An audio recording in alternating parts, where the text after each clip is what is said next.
Hello everybody, welcome back to our channel, Learning the Holy Bible Together. I hope you're having a better Monday than me. For some reason, they shut our water off again with no warning, nothing. I don't even know why, and I don't know how long it's going to be shut off. So just bear with me. Um, so we're on Samuel 1, chapters 25 and 26. We're almost done with Samuel 1, which there's 34 chapters, and then Samuel 2 has 24 chapters. So if you're ready, we're going to go ahead and jump on in. So Samuel 1:25, this is where Nabal's churliness, and we'll read about Abigail pacifies David, and we'll find out who she is. And all right, so Samuel died, and all the Israelites were gathered together and lamented him and buried him in his house of Ramah. And David arose and went down to the wilderness of Paran. And there was a man in Maon whose possessions were in Carmel. And the man was very great, and he had 3,000 sheep and 1,000 goats, and he was shearing his sheep in Carmel. Now, the name of the man was Nabal, and the name of his wife was Abigail. And she was a woman of good understanding and of a beautiful countenance. But the man was churlish and evil in his doings. And he was of the house of Caleb. And David heard in the wilderness, and Nabal did shear his sheep. And David sent out 10 young men, and David said unto the young men, Get you up in Carmel, and go to Nabal, and greet him in my name. And thus shall ye say to him that liveth in prosperity, Peace be both to thee, and peace be to thine house, and peace be unto all thou hast. And now I have heard that thou hast shearers, now thy shepherds which were with us. We hurt them not, neither was there aught missing unto them, all the while they were in Carmel. Ask thy young men, and they will show thee. Wherefore let the young men find favor in thine eyes, for we come in a good day. Give, I pray thee, whatsoever cometh to thine hand unto thy servants and to thy son David. And when David's young men came, they spoke to Nabal, and according to all those words in the name of David, and ceased. And Nabal answered David's servants and said, Who is David? And who is the son of Jesse? There be many servants nowadays that break away every man from his master. Shall I then take my bread and my water and my flesh that I have killed for my shears, and give it unto the men, whom I know not whence they be? Well, it's called being, hospitable. It's a good gesture, which we should all do these days. So David's young men turned their way and went again, and came and told him all those sayings. And David said unto the men, Gird ye on every man his sword. And they girded on every man his sword. And David also girded on his sword, and there went up after David about 400 men, and 200 abode by the stuff. But one of the young men told Abigail, Nabal's wife, saying, Behold, David sent messengers out of the wilderness to salute our master, and he railed on them. But the men were very good unto us, and we were not hurt, neither missed we anything. As long as we were conversant with them, when he were in the fields, they were all wall unto us both by night and day, and all the while we were with them keeping the sheep. Now, therefore, consider what you will do, for evil is determined against our master and against all his household, for he is such a son of Belial that a man cannot speak to him. Then Abigail made haste and took 200 loaves and 2 bottles of wine and 5 sheep ready dressed, and 5 measures of parched corn, and 100 clusters of raisins, and 200 cakes of figs, and laid them on the donkeys. And she said unto her servants, Go on before me. Behold, I come after you. But she told not her husband Nabal. And it was so, as she rode on the donkey, that she came down by the covert of the hill. And behold, David and his men came down against her, and she met them. Now David had said, Surely in vain have I kept all that this fellow hath in the wilderness, so that nothing was missed of all that pertained unto him. And he hath requited me evil for good. So and more also do God unto the enemies of David. If I leave all of that pertain to him up by the morning light, any that pisseth against the wall. And when Abigail saw David, she hasted and lighted off the donkey and fell before David on her face. That had to have been kind of embarrassing. I mean, everybody has, like, you know, when you're walking and you kind of trip and you fall or you catch yourself. So David on her face and bowed herself on the ground and fell at his feet and said, Upon me, my Lord, upon me, let this iniquity be. And let thine handmaid, I pray thee, speak in thine audience and hear the words of thine handmaid. Let not my Lord, I pray thee, regard this man of Belial, even Nabal, for his name is, so is he. Nabal is his name, and folly is with him. But I, thy handmaid, saw not the young men of my Lord, whom thou didst send. Now therefore, my Lord, as the Lord liveth, and as thy soul liveth, seeing the Lord hath withholden thee from the coming to shed blood, and from avenging thyself with thine own hand, now let thine enemies and they that seek evil do my Lord be as Nabal. And now this blessing which thy handmaid hath brought unto the Lord, let it even be given unto the young men that follow my Lord. I pray thee, forgive the trespass of thine handmaid, for the Lord will certainly make my Lord a sure house, because my Lord fighteth the battles of the Lord, and evil hath been found in thee all the days. Yet a man is risen to pursue thee and seek thy soul. But the soul of my Lord shall be bound in the bundle of life with the Lord thy God. And the souls of thine enemies, them shall be a sling out as the middle of a sling. And it shall come to pass, when the Lord shall have done to my Lord according to all good he hath spoken concerning thee, and shall have appointed thee ruler over Israel, that this shall be no grief unto thee, nor offense of heart unto the Lord, either that thou hast shed blood causeless, or that the Lord hath avenged himself. But when the Lord shall have dealt well with my Lord, then remember thine handmaid.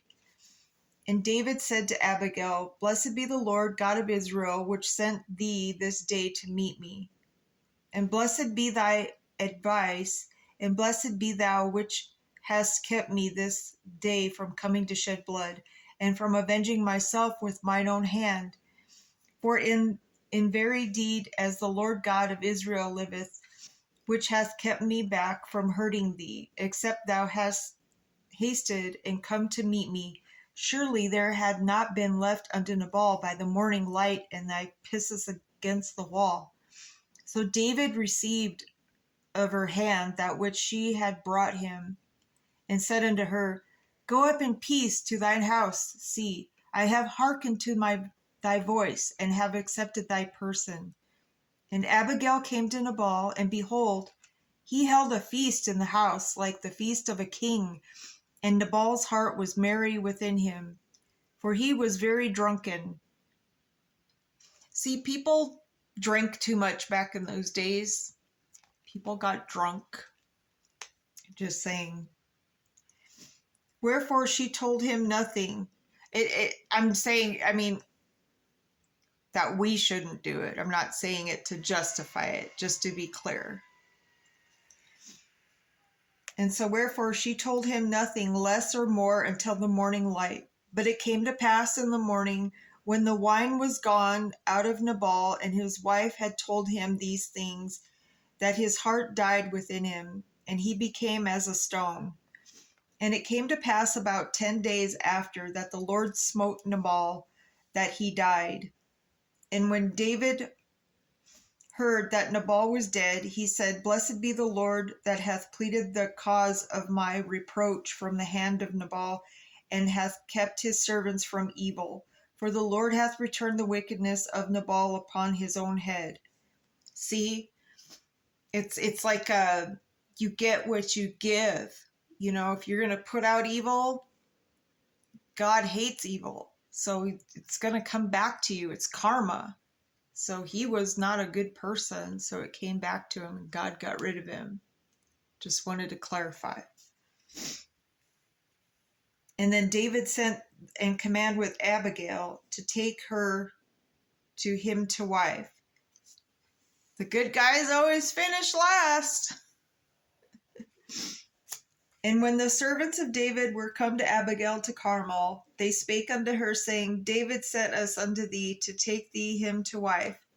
And she arose and bowed herself on her face to the earth, and said, Behold, let thine handmaid be a servant to wash the feet of the servants of my Lord. And Abigail hasted and arose and rode upon a donkey with 5 damsels of hers that went after her, and she went after the messengers of David and became his wife. David also took Ahinoam of Jezreel, and they were also both of them his wives. But Saul had given Michal, his daughter, David's wife, to Phalti, the son of Laish, which was a Galim. All right, so let's go ahead and jump into chapter 26. And the Ziphites came unto Saul to Gibeah, saying, Doth not David hide himself in the hill of Hakaliah, which is before Jeshimon?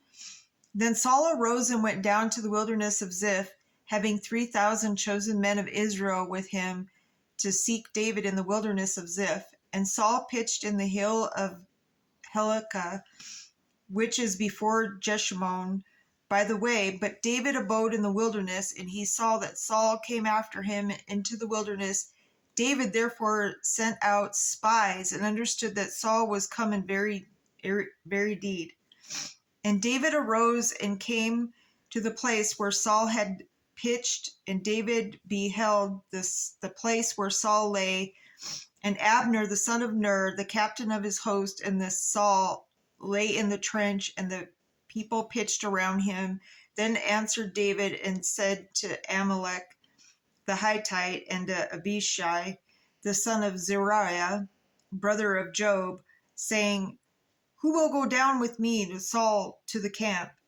And Abishai, and I will go down with thee. So David and Abishai came to the people by night, and behold, Saul lay sleeping within the trench, and his spear struck in the ground at the bolster. But Abner and the people lay round about him.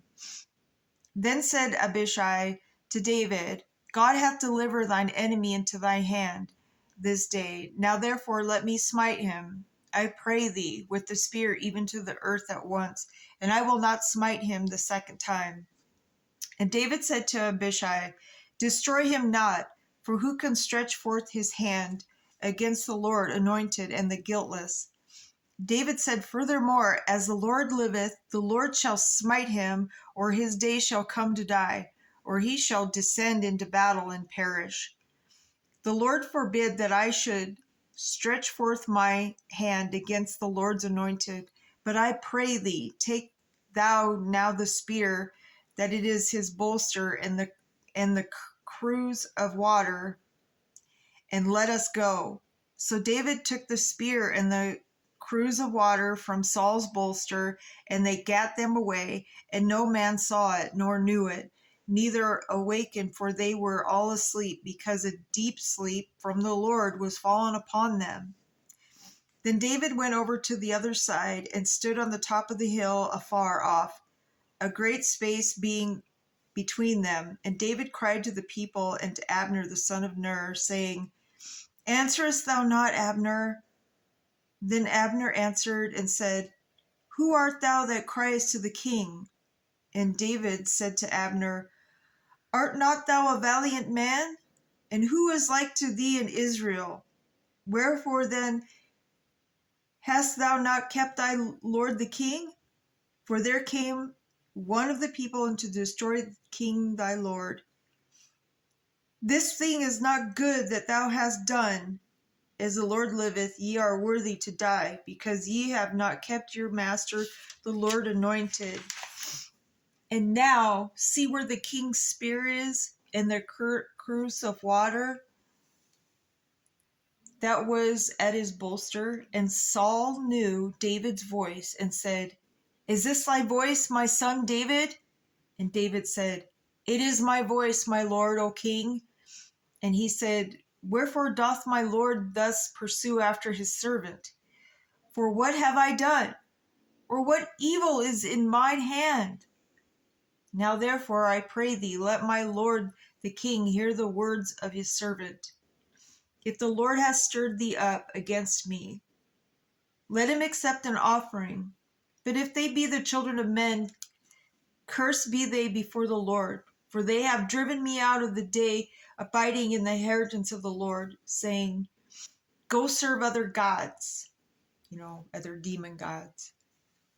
Now therefore, let not my blood fall to the earth before the face of the Lord, for the king of Israel is come out to seek a flea, as when one doth hunt a partridge in the mountains. Then said Saul, I have sinned. Return, my son David, for I will no more do thee harm, because my soul was precious in thy eyes this day. Behold, I have played the fool, and I have erred exceedingly. And David answered and said, Behold the king's spear, and let one of the young men come over and fetch it. The Lord render to every man his righteousness and his faithfulness, for the Lord delivered thee into the hand today. But I would not stretch forth my hand against the Lord's anointed. And behold, as thy life was much set by this day in mine eyes, so let my life be much set in the eyes of the Lord, and let him deliver me out of the tribulation. Then Saul said to David, Blessed be thou, my son David, thou shalt both do great things, and also shall still prevail. So David went on his way, and Saul turned to his place. All right, so that's the end of 26. When we come back, we'll be on 27 and 28. We'll talk about, so that was, Saul, he just ended the pursuit of David. And then Saul calls for Samuel, and then the Philistines end up, they distrust David. And then, so we'll read and learn about that tomorrow. And I hope everybody has a great day, and remember to put God first. He answers our prayers when the time is right. And I just hope you have a great day. To be continued.